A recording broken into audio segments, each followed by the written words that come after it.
Hi అండి, నేను మీ జేడీవి ప్రసాద్. ఈ మోడర్న్ లైఫ్ స్టైల్లో ఇండైజెషన్, స్ట్రెస్, బ్లోటింగ్ లాంటి సమస్యలు చాలా ఎక్కువైపోయినాయి. వీటి నుంచి ఇన్స్టెంట్గా బయటపడడానికి ఇంజెక్షన్స్ అని, పిల్స్ అని వాడుతుంటాం.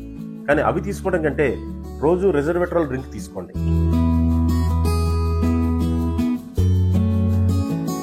ఇది Indians first lab tested, patented natural drink.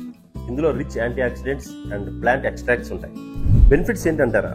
ఇది బ్లోటింగ్ ని తగ్గిస్తుంది, గట్ అండ్ హార్ట్ హెల్త్ కి బాగా ఉపయోగపడుతుంది, హార్మోన్ బ్యాలెన్స్ ని పర్ఫెక్ట్ గా మెయింటైన్ చేస్తుంది, అండ్ స్కిన్ కూడా నేచురల్ గ్లో అవుతుంది. Check it out now, link description లో ఉంది.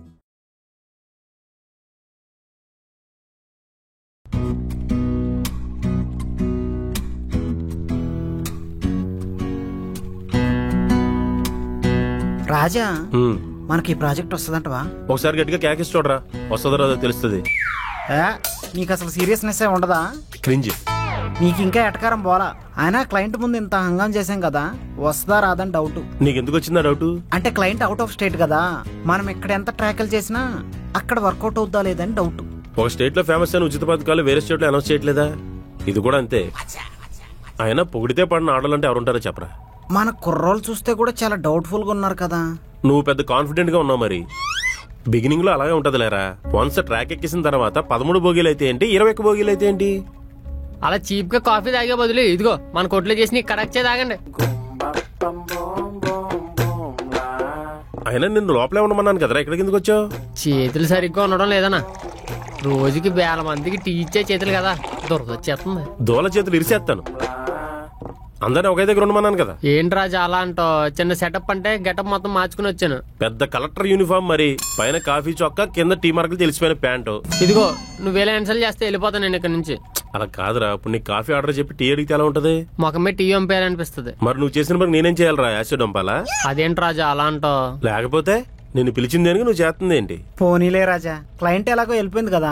ఆవిడేమైనా అకౌంటెంట్ అనుకున్నావా? శాలరీస్ వెళ్ళిపోవడానికి. క్లయింట్ ఎప్పుడు వస్తారో తెలియదు, ఎప్పుడు వెళ్తారో తెలియదు. ఎందుకంత చిరాకు పడుతున్నావు? ఇదిగో మీకు ఇప్పుడే చెప్తున్నాను, జాగ్రత్తగా వినండి. ఎవరు మీ గురించి ఏమడిగినా చాలా కాన్ఫిడెంట్ గా సమాధానం చెప్పాలి. మీ పేర్లు, మీ డిజిగ్నేషన్స్ మీకు గుర్తున్నాయి కదా. రాజా నాకు డౌట్. ఏంటది? డెసిగ్నేషన్ అంటే ఏంటి? కొత్త డెకరేషన్? కొట్టానంటే టీ జాలి చిరిగిపోద్ది. ఈ కంపెనీలో నువ్వు చేస్తున్న ఉద్యోగం రా డిజిగ్నేషన్ అంటే. అదేంటి? నేను ఇక్కడ ఉద్యోగం చేస్తున్నానా? 3 బ్రాంచ్లు పెట్టి పెద్ద ఇన్వెస్ట్మెంట్ చేస్తుంటే నేను ఒక ఎంటర్‌ప్రెన్యూర్. చూడండి ఎంటర్‌ప్రెన్యూర్ టీ కొట్టు కిరణ్ గారు, ఇది జస్ట్ యాక్టింగ్ మాత్రమే, జూనియర్ ఆర్టిస్ట్ లాగా. అలా అయితే పర్లేదు. కాబట్టి నేను చెప్తుంది ఏంటంటే మీరు చాలా జాగ్రత్తగా వ్యవహరించాలి. ఎవరు ఎందుకు వస్తారో, ఎప్పుడు వస్తారో మనకు కూడా తెలియదు. అందుకే డీసెంట్ గా, డిగ్నిఫైడ్ గా ఉండండి. రాజా, డీసెంట్ అంటే ఏంటి? ఒంటికి కొట్టుకున్న సెంటా, కరెంటా అని చెత్త డౌట్లు అడక్కు. ఓకే, అర్థమైంది కదా? పదండి.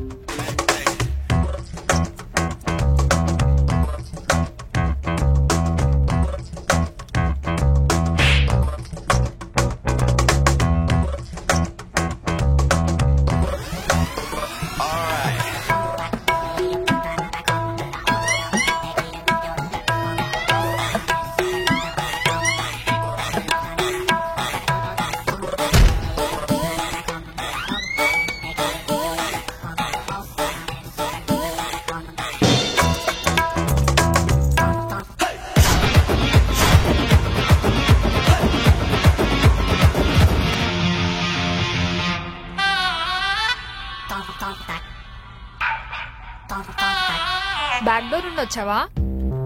మంచి షర్ట్ వేసుకొచ్చానే, అయినా దొరికిపోయానా? రాయల్ గా ఫ్రంట్ డోర్ నుంచి వచ్చాడు. ఇంతకు ముందు మీరు ఎక్కడ వర్క్ చేశారు? మొన్నటి వరకు అమీర్పేటలో ఉండేదండి. ఈ మధ్యనే మాదాపూర్ లో కూడా పెట్టాం. అయినా మనకి సెంటర్ తో పనిలేదండి. మన టీకి సెపరేట్ ఫ్యాన్స్ ఉంటారు. ఈ రోజు బార్ లో కొత్త ఓపెనింగ్ అన్న, నువ్వు తప్పకుండా రావాలి. మరి థ్యాంక్స్ అన్న. ఏంటి చేసి? అంటే క్లయింట్ నొప్పించడానికి మోసం చేశారా? ఆపద్ధర్మం కోసం అబద్ధాలు ఆడడంలో తప్పలేదని కృష్ణుడు చెప్పాడు. నీకు ఫోన్ చేసి చెప్పాడా? ఇలా చెప్పేనా నిన్ను కూడా మోటివేట్ చేశాడు? అంటే నా ప్రాబ్లం అర్థం చేసుకుని రాజా గారు హెల్ప్ చేశారు. ఇలా చేస్తే మనం ప్రాబ్లం పడతామని మర్చిపోయావా చేసి? ఒకరికొకరు సాయం చేసుకోవటం హ్యూమానిటీ అండి. అది మా రాజా మెంటాలిటీ. మా రాజాది సాయం చేసే చెయ్యండి, అందుకు అన్నిట్లో ఏలు పెడతాడు. ఏళ్ళు ఇరిచేస్తాను. అయినా ఏంటండి ఈ డిటెక్షన్ లో, ఇన్వెస్టిగేషన్ లో మ్యాన్ పవర్ కోసం నా మైండ్ పవర్ యూజ్ చేశాను తప్ప. నేను అలా అనలేదు కదా రాజా గారు. మరి ఈవిడి గారి అనుమానాలు ఏంటండి? అంటే ప్రాజెక్ట్ మేనేజ్ చేయాల్సిన మేనేజర్ ఆవిడే కదా. ఇది ముందు చెప్పాలి. చీఫ్ గెస్ట్ అని చెప్పి చీప్ చేసినట్టుంది వ్యవహారం. గురువారం పూట ఏంటండి ఈ మాటలు? గురువులా వెనుకుని నడిపించేది మీరే కదా. ఎవరిని పడితే అని నడిపించడం వల్లే నేను వెనకబడిపోయాను. ఇప్పుడు ఎందుకంత సీరియస్ అవుతున్నావు? పాస్ట్ ని మనసులో పెట్టుకొని మాట్లాడుతున్నావా? మనసులో పెట్టుకున్న వాళ్ళే నా పాస్ట్ ని పెద్ద బ్లాస్ట్ చేశారు. అలాంటి పాస్ట్ ని అట్ ఎనీ కాస్ట్ నేను గుర్తు పెట్టుకోను. అప్పుడే అన్ని మర్చిపోయానని చెప్పొచ్చు కదా గురు. ఈ రైమింగ్ లో అవసరమా? కోర్తే సామంచార రంగులోకి వచ్చేస్తావు. ఏంటన్నా ఇది ప్యాడింగ్ ఆర్టిస్ట్ అని చెప్పి స్టాండింగ్ చేపిస్తున్నారు. ముందే చెప్పాను కదా బోర్బండ్లో బ్రాంచ్ ఓపెన్ అని. టైం అయిపోతుంది. మీరు వెళ్ళి కింద వెయిట్ చేయండి, మేము వచ్చి జాయిన్. అయితే ఓకే. Yeah sure. మీరెక్కడికి వెళ్తున్నారండి? ప్రాజెక్ట్ ఉందని మర్చిపోయారా? అది ఇవిడిగా రానంత వరకు. ఈవిడ వచ్చాక ఇంకా నాకు ఈ అవస్థ పని లేదు. ఐశ్వర్యకి మీరు కనిపించిపోతే చాలా ప్రాబ్లం అవుతుందండి. ఆవిడికి అభిషేక్ బచ్చన్ ఉన్నాడండి.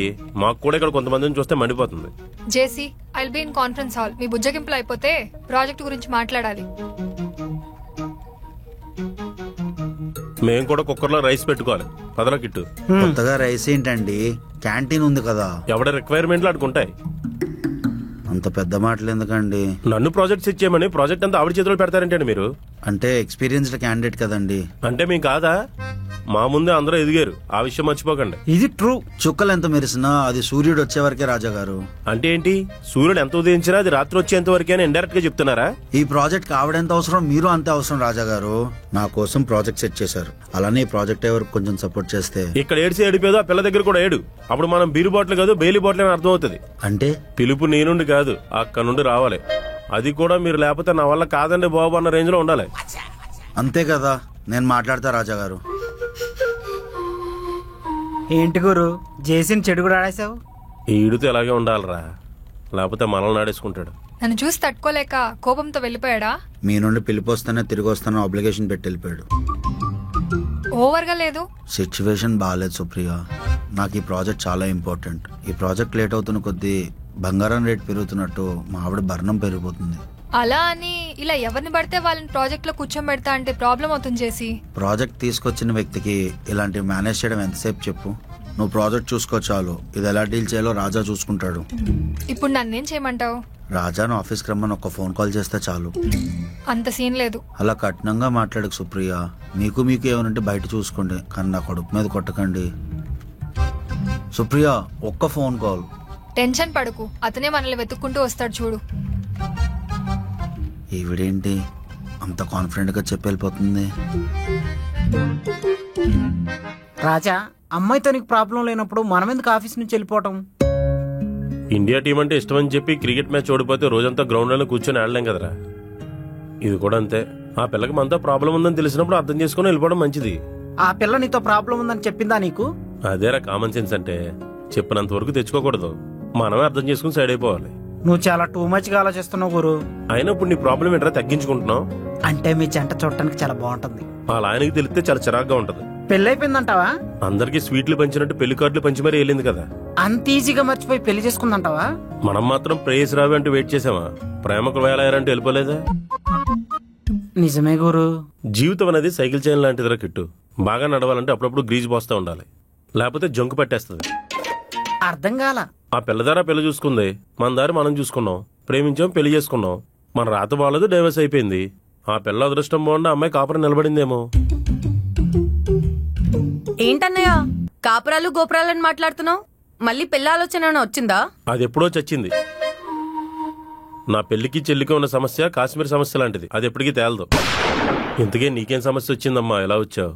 అదేంటన్నయ్య అలా అంటావు? నాకేదైనా ప్రాబ్లం వస్తేనే వస్తానా నీ దగ్గరికి? ఏమోనమ్మా, ఎప్పుడు నేను పిలిస్తేనే కానీ రాని దానివి సడన్ గా నీకు నువ్వు వచ్చేసరికి డెడ్ షాక్ కొట్టినట్టు అనిపించింది. నేనే కాదు, అక్షయ్ కూడా వచ్చాడు. బావగారు వచ్చారా? కుంభమేళాలో తప్పిపోయాడన్నారు. అందరిగోలా తగిలి అదే జరిగింది బావగారు. కానీ పూసలమి డబ్బులు సంపాదించాను. అదేదో నేషనల్ అవార్డు సంపాదించినట్టు చెప్తారేంటండి? ఇంతకీ ఎన్ని కోట్లు? నిలువెల్లా అప్పులు. అదేంటి? సంపాదించిన డబ్బులతో స్టార్టప్ అంటూ ఒక ఆఫీస్ పెట్టారు. డబ్బులన్నీ పోగొట్టేశాడు. అనుభవం లేనప్పుడు చిన్న చిన్న తప్పులు జరుగుతుంటాయమ్మా. అవి చిన్న చిన్న తప్పులు కాదన్నయ్య, పెద్ద పెద్ద తప్పులు, భరించలేని అప్పులు మెడకేసుకొని వచ్చాడు. అంటే బావగారు, మనుషులు నమ్మగలం గానీ వాళ్ళ అంతరాత్మలు పసిగట్టలేం కదండి. అసలు నిన్ను నమ్మి మా చెల్లినిచ్చాను చూడు, అది నేను చేసిన తప్పు. వాళ్ళెవరో కూడా తెలియదన్నయ్య. కాశీ నుంచి ఏసీ బస్ ఏపిచ్చి మరీ రప్పించాడు. సాఫ్ట్వేర్ ఎంప్లాయీస్ కదమ్మా, ఏసీ లేకపోతే ఉండలేరు. వాళ్ళ ఎంప్లాయీస్ కాదన్నయ్య, ఫేక్ సాధుస్. సాధువులు ఎందుకు బావగారు? నేను అక్కడ తప్పిపడిపోతే వాళ్లే నన్ను సాకారు. ఇక్కడికి వచ్చాక మొత్తం లాగేశారు. ఫోన్లే చిన్నప్పే కదమ్మా, మావయ్య గారు తీర్చేస్తారులే. అప్పు 50 లక్షలని తెలిసాక ఆయన ఎప్పుడో జంప్ అయిపోయారు అన్నయ్య. మరి పోలీస్ కంప్లైంట్ ఇవ్వలేదా? అతనే వెళ్ళి పోలీసులకు కంప్లైంట్ ఇచ్చాడు, అక్షయ్కి అతనికి ఏం సంబంధం లేదని. Beautiful father. ఇప్పుడేంటమ్మా, అప్పు ఎలా తీర్చాలి అనే సలహా అడగడానికి వచ్చారా? అప్పు నువ్వే తీర్చాలని చెప్దామని వచ్చామన్నయ్య. పప్పులు కొనుక్కోవడానికే మా దగ్గర డబ్బులు లేవు. లక్షల అప్పు ఎక్కడి నుంచి తీర్స్తాడమ్మా? అదేంటి, చెల్లి ప్రాబ్లం లో ఉంటే అన్నేదే కదా బాధ్యత. బా, ఇంత చిన్న వయసులో అన్నా చెల్లెల మధ్య ఈక్వేషన్ గురించి తెలుసుకున్నా చూసావమ్మా. Hats off. నా బతుకులో వెలుగులేదు, నీ బతుకు చూస్తే బాగుపడేలా లేదు. అన్న చెల్లెల భుజం కాస్తాడని అంటారు, ఎందుకో తెలుసమ్మా? ఎందుకు బావగారు? నీలాంటి బావ కూడా మా జీవితాల్లోకి వచ్చి మొత్తం నాశనం చేస్తాడు కాబట్టి. అన్నయ్య, నువ్వే ఏదో ఒకటి చేసి మా అప్పులన్నీ తీర్చేవా? అప్పులో రోజు బండ బూతులు తిడుతున్నారు. అప్పులు తీర్చకపోతే బూతులు కాక పుల్లారెడ్డి స్వీట్స్ పంపిస్తారనుకున్నావా? మనకున్న అప్పులు తీర్చడానికే జీవితంలో సగం అయిపోయింది, ఇప్పుడు ఇదోటి. ఏంటి అప్పులని తీర్చేస్తావా ఏంటి గురు? అది నా చెల్లిరా. సంతోషంలో ఉన్నప్పుడు నేను గుర్తురాపోవచ్చు, కష్టాల్లో ఉండి కాపాడుతాననే నమ్మకంతో వచ్చినప్పుడు ధైర్యం ఇవ్వాలి గానీ గుమ్మంలోంచి పంపించేయలేం కదా. బావ బతక నేర్చినోడు కదా, చెల్లెల జీవితం బాగుంటది అనుకున్నారు. అసలు బతకడమే కష్టంగా ఉంటది అంటాడని నాకేం తెలుసు. ఇలాంటి టైంలో సమస్య నాది కాదని వదిలేలేం కదా. ఒకరి జీవితం మరొకరిది అనుకుంటే భార్యాభర్తలు, ఒకరి కష్టం మరొకరిది అనుకుంటే అన్న చెల్లెలు. లేదంటే ఈ బంధాలు ఎందుకు, ఇంక ఈ జీవితాలు ఎందుకు? ఈ అప్పు తీర్చాలంటే అంత డబ్బు మన దగ్గర లేదు, కానీ ఉద్యోగం చేస్తే సంపాదించవచ్చు. మీరు జాబ్కి వెళ్ళట్లేదా బావగారు?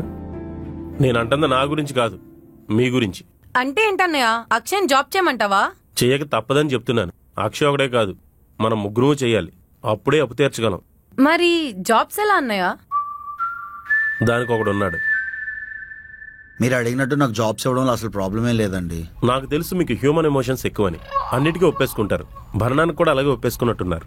అది నా పర్సనల్ వ్యవహారం అండి, మీరు మాటిమాటికి అలా గుర్తు చేయకండి, నాకు కొనుక్కొచ్చేస్తుంది. బాగానే బెదరగొట్టానమాట. ఆల్ రైట్, మా జాబ్ సంగతి ఏంటో చెప్తే. మీరు అడిగినట్టు జాబ్స్ ఇస్తాను, బట్ నాకు మాట ఇవ్వాలి. నోట్లయితే ఇవ్వలేను గానీ మాటలైతే ఎన్నైనా ఇస్తానండి. బేసిక్ గా నేను మాట మీద నిలబడే మనిషిని కాబట్టి. ఈ ప్రాజెక్ట్ అయినంత వరకు మీరు ఈ ప్రాజెక్ట్ వదిలి వెళ్ళకూడదు. ప్రాజెక్ట్ విషయంలో సుప్రియ చెప్పినట్టు వినాలి. అందులో నాకు ఏ విధమైన అభ్యంతరం లేదండి. ఆ అమ్మాయి మాట ఏంటి, అవసరమైతే మన ఆఫీస్ బాయ్ మల్లేష్ గడి మాట కూడా వింటాను. అయితే మీ వాళ్ళు రేపు వస్తే జాబ్ ఫార్మాలిటీస్ ఫినిష్ చేసేద్దాం. రేపెందుకు, ఇప్పుడే చేసేద్దాం. వాళ్ళు ఇక్కడ లేకుండా ఎలా అండి? మీరు కాదన్నారనే నమ్మకంతో వాళ్ళని కూడా వెంట పెట్టుకుని వచ్చాను. సరే, మీరు వెళ్ళండి, నేను ఫార్మాలిటీస్ చూసుకొని వస్తాను. థ్యాంక్ యూ జేసీ గారు.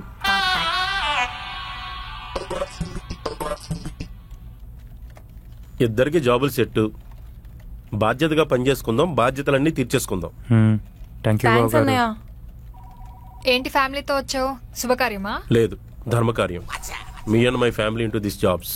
నీతో పాటు వీళ్ళని కూడా నింపేశావా? కనీసం వీళ్ళకైనా వర్క్ వచ్చా, లేదా నీలానే డ్రామాలు ఆడతారా? మీరు వెళ్ళి జాయినింగ్ ఫార్మాలిటీస్ ఫినిష్ చేసుకోండి, నేను మేడంతో మాట్లాడుస్తాను.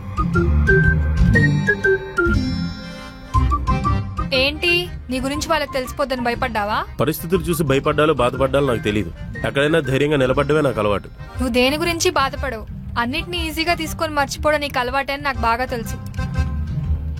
నీలా లైఫ్ ని ఈజీగా తీసుకోవడం, గో విత్ ద ఫ్లో అన్నట్టు వెళ్ళిపోవడం ఎలాగో నేర్చుకోవాలే.